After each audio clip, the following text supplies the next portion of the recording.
Hello and welcome to my channel. Some of you guys in my DMs have recently been asking me how you can pray, or how you can be consistent in your prayer, or how you can feel a connection with God. So I thought I'd do a little video. I want you to know that I am not a priestess. I think I am. But I'm not like a qualified priestess. And I don't know what priestess have to do to be qualified. Anyway, but yeah, I've been praying for a while now, and I feel like I could impart some wisdom based off of my lived experience. And I do feel like it's something I'm passionate about. So yeah, but if you feel I'm not qualified, if you'd rather listen to a qualified priestess, by all means go ahead. And if you choose to stay and watch this video, I want you to know that at any point I could be wrong, and I never claim to know it all, be it all, okay? Now that we have the disclaimers off, and done with, let's get right into it. So number one is stop expecting to feel something when you pray, all right? Don't sit and pray to feel something. Don't sit and pray to experience something. Don't sit and pray with any expectation except in hopes that God will allow you to strengthen your bond with Him, okay? And there's a very popular Bhagavad Gita quote, that says, Karam karo, phal ki chinta mat karo, something along those lines, which means just do your action and do not concern yourself with the result. But if you sit focusing on the result first, then how will you even continue to do the action, right? If you're sitting concerning yourself with feeling something, experiencing something when you sit and pray, it's not going to happen, all right? Because now you've put the result before the action, if that makes sense. So just sit with the hope that you will be heard. And mind you, you will be heard because God is ever present and ever listening. All right, we know that. We know that because it's been mentioned in many, many different scriptures. Once you get that out of the way, right, that expectation to feel something, then you can just sort of like unburden yourself and sit just for the act of sitting, for the act of doing, just being present in the action, which is all that you can control anyway. And number two is that you want to stop trying to think that you don't need any thoughts in your mind. That's impossible in today's time and age, all right? You cannot be thoughtless in the first instance of prayer, or even the first year or the second year. It's people who can be thoughtless in prayer have been basically doing prayer full time. I want you to understand that, okay? But you probably got a job, or you probably go to uni or school, or you probably got a family, you've got other obligations. You are in a grhasti, like you are not a sage, you're not in a forest, right? You're a regular person in Kali Yuga. So the expectation that you'll sit and pray and you will be thoughtless is a little unrealistic. We want to calm down a bit and try to sort of just maybe direct ourselves back to the practice when we start having these thoughts. So when you sit to pray and you start thinking about, what you want to have for dinner afterwards, tell yourself, oh, no, I want to focus on God right now. I want to give this 30-minute, 15-minute, 10-minute to God right now. So let me go back to that, right? And that way you'll be able to train your mind to be conscious of when it's becoming distracted. And that is a skill, all right? And I don't know how else a person develops that skill.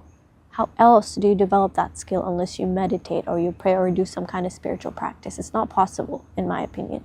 So say you were consistent in prayer for 50 days. Believe me, now you have a better control of your mind, because now you're at least able to acknowledge and tell yourself when you're getting distracted. But in everyday life, we have a million thoughts coming and going. Do we even know what's going on half the time? No, we're just like being driven by these thoughts. God, I'm hilarious to myself. Anyway, so what you want to do is take control of the wheel, you know what I'm saying? And sort of just like in those 5-10 minutes when you're trying to sit with God, you want to pay more attention to your thoughts. And so when the thoughts are going elsewhere, you kind of just want to bring them back and allow that not to frustrate you. Allow that to be a practice. everything that's related to God takes time, guys. I'm being very serious. Like, a lot of times people pick up the Bhagavad Gita, for example, they read it, they don't get it, and they put it away. You're not going to get it the first time. It's a test of faith, mind you, all right? It takes a lot of courage to sit and believe in something you cannot see, feel, or touch. It takes a lot of strength and courage to sit with a book that makes no sense to you and then having to come back to it again and again. But the reward of when it finally hits, that verse, or when you finally feel the peace and calm after a prayer, those rewards are nameless, like priceless, and they are just out of the world, all right? So outworldly, if you will. Third thing is that you got to know that your faith will be tested by your own freaking mind, okay? So when you sit to pray, your mind will be like, you little imposter, look at you. Or it's going to be like, after all that sinning, oh, didn't you just watch Corn last week? Look at you, haha, trying to be all goody-goody, praying to God now, like, blah, blah, blah, blah. I want you to know that you want to fight that battle and you want to sit, no matter how bad of a person you think you are, no matter how many sins you think you've done. And I say this not because I think you're bad, but because I know how self-critical we are as people. So when we try to do something good and pure, we mock ourselves, okay? And that's a toxic as. God forgives sins, all right? Worse than probably the ones you've committed. But I digress. My point is, don't underestimate your Lord's and your God's ability to excuse you and forgive you. He is capable of far more generosity than you can even comprehend, okay? Because he made you by default faulty. All right? Your default setting is faulty, okay? Default setting is what?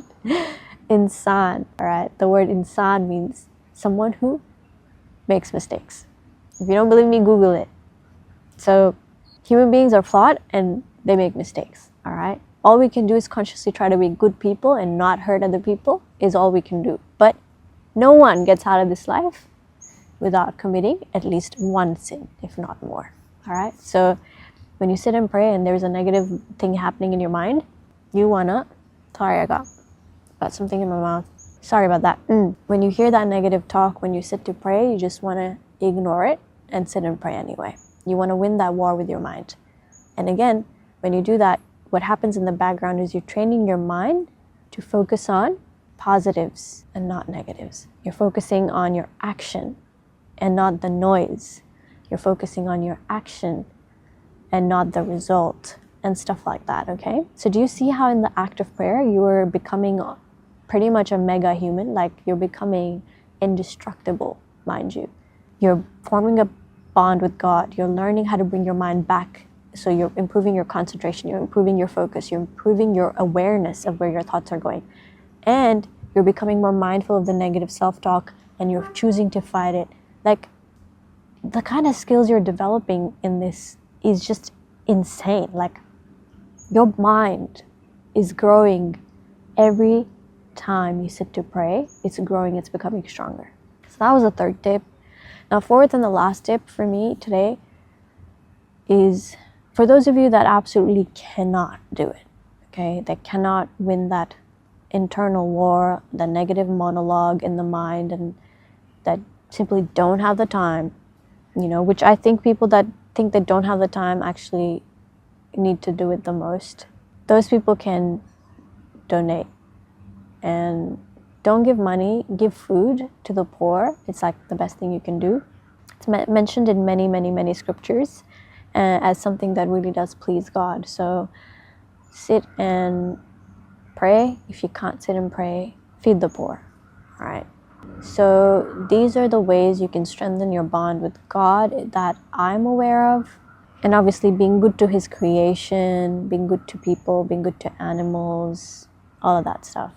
Personally, what I've experienced through prayer, and again, I'm not a perfect human, but I've experienced that I've become more calm over the years, less angry over the years, more conscious, more present, just naturally more drawn to the gooder, nicer things, not doing many self-destructive things in life, like not making the right decisions for myself and those type of things. And these, I wish I could emphasize more on how great these things are that I've just mentioned, but they're really good. We always think that we know what's best for us. And then we pray for 4 years and then we realize, wait a minute, what I thought was best for me was not, but now somehow I know better. So magical things will happen, man. Your whole personality will change. You'll become better. In your capacity, you'll become the best version of yourself through prayer. So sit and pray. And if mala jap is not your thing and mantra jap is not your thing and you don't have a guru that's given you a mantra and you're just like brand new, sit and have a chat to God. There is no wrong way of praying, okay? Just sit and be like, hey God, I don't know how to pray, but I want to have a connection with you. Please allow me to have that connection with you. I've had a good day, or I've had a bad day, or like this is what I'm grateful for, or this is what I didn't like about my day, or just chat to God. Because ask yourself, have you ever been able to form a bond with someone or something without communicating in some way? Even your pets, you're communicating with them. You might not be using words, but through energy, through gestures, right? So communicate with God using whatever gestures or words or whatever you have at your disposal, and just watch how your life changes. You know, man, I wish I could tell you how everything good that's ever happened to me has been because of God. Everything. And everything bad that's happened to me has only been for my good. And when you start to realize that your unanswered prayer is actually a better thing for you, you just start having a mad good connection with God.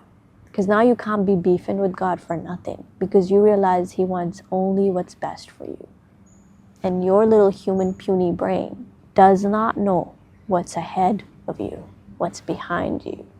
I mean, your past lives. So you gotta trust that one power that knows, all right? Think of time. Like time is, we think it's linear, right? But time is kind of like a spiral, you know? And God knows what's behind you, what's ahead of you. And like you're wishing for this one thing, but God knows that in grand scheme of things, that one thing will actually not be very good for you. So He's like, maybe I'm not gonna do that. And like, you know, we can't understand God's brain. You can't hold it against Him if He doesn't want something for you that you want, because He knows and can see and comprehend time, space, matter, and everything more than you. So have faith that your unanswered prayer is a prayer answered, a prayer you didn't even make, if that makes sense. That's all I have for you, my lovies. Keep praying, and I will see you in the next one. Oh, and if you've got any comments, comment them. If you've got any questions, comment them. If you like, share, subscribe, and do all that nice stuff, then you will most likely see more of my content, and then I can grow as a creator, and then everyone will be happy and merry. So do the lulu lala, and I will see you in the next one. Bye.